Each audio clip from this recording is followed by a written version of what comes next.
দর্শক শ্রোতা বন্ধুরা, প্রতারকদের হাত যে কত লম্বা তা ইসলামী ফাউন্ডেশনের একটি সতর্ক বার্তা থেকে পরিষ্কার হয়ে গেছে।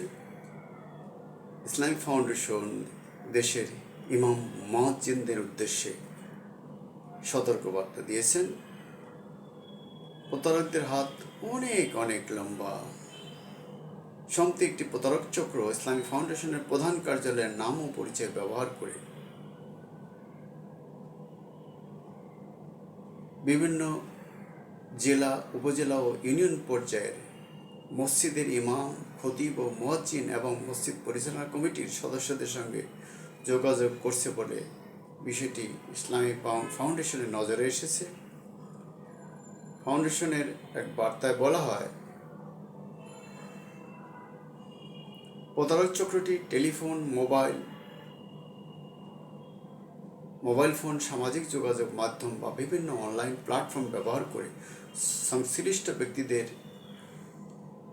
ব্যক্তিগত তথ্য সংগ্রহের চেষ্টা করছে। বিশেষ করে তারা ব্যাংক হিসাব নম্বর, মোবাইল ব্যাংকিং নম্বর, জাতীয় পরিচয়পত্র, মোবাইল নম্বর, মসজিদের বেতন ভাতা সংক্রান্ত তথ্য এবং অন্যান্য গুরুত্বপূর্ণ ব্যক্তিগত প্রাতিষ্ঠানিক তথ্য জানতে চাইছে। ইসলামী ফাউন্ডেশন স্পষ্টভাবে জানাচ্ছে যে ইসলামী ফাউন্ডেশনের প্রধান কার্যালয় কিংবা এর কোনো জেলা বা উপজেলা কার্যালয় কখনোই অননুমোদিত ব্যক্তি বা নাম্বারের মাধ্যমে এ ধরনের তথ্য সংগ্রহ করে না।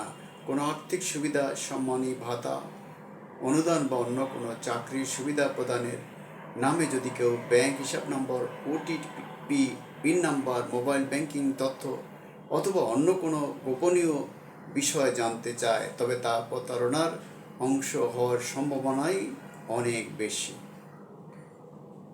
এমত অবস্থায় দেশের সকল ইমাম, খতিব, মুয়াজ্জিন, মসজিদের পরিচালনা কমিটির সদস্য এবং সংশ্লিষ্ট ব্যক্তিদের প্রতি বিশেষভাবে অনুরোধ জানানো যাচ্ছে যে অপরিচিত ব্যক্তি বা সন্দেহজনক ফোন কলের মাধ্যমে কোনো ধরনের ব্যক্তিগত বা আর্থিক তথ্য প্রদান করবেন না।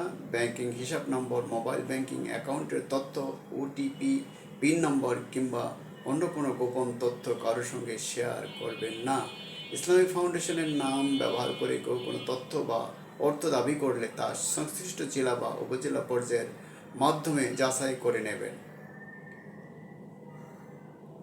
প্রতারণার কোনো অপচেষ্টা বা সন্দেহজনক যোগাযোগের ঘটনা ঘটলে দ্রুত নিকটস্থ আইনশৃঙ্খলা রক্ষাকারী বাহিনী এবং ইসলামিক ফাউন্ডেশনের সংশ্লিষ্ট কর্তৃপক্ষকে অবহিত করার জন্য বলা হচ্ছে। ইসলামিক ফাউন্ডেশনের দেশের মসজিদ ভিত্তিক বিভিন্ন কার্যক্রম, ইমাম প্রশিক্ষণ, ধর্মীয় শিক্ষা ও সামাজিক উন্নয়নমূলক কর্মকাণ্ডে দীর্ঘদিন ধরে কাজ করে আসছে। প্রতিষ্ঠানের সুনাম ক্ষুণ্ণ করা এবং ধর্মপ্রাণ জনগণকে বিভ্রান্ত করার উদ্দেশ্যে এ ধরনের অপতৎপরতা অত্যন্ত দুঃখজনক ও নিন্দনীয়। দেশের সকল মসজিদের ইমাম, খতিব, মুয়াজ্জিন এবং সংশ্লিষ্ট ব্যক্তিবর্গের সহযোগিতা এবং সচেতনার মাধ্যমে এ ধরনের প্রতারণা প্রতিরোধ করা সম্ভব।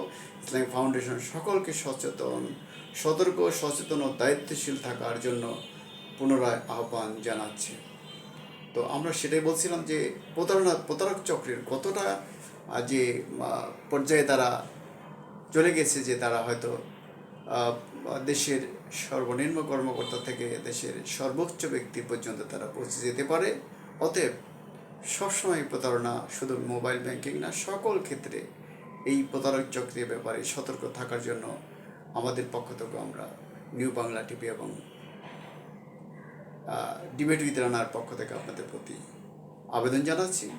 বন্ধুরা, আমাদের আবার দেখা হবে নতুন কোনো বিষয় নিয়ে, নতুন কোনো এপিসোড নিয়ে আপনাদের সামনে হাজির হব। ততক্ষণ আমরা ভালো থাকতে চাই।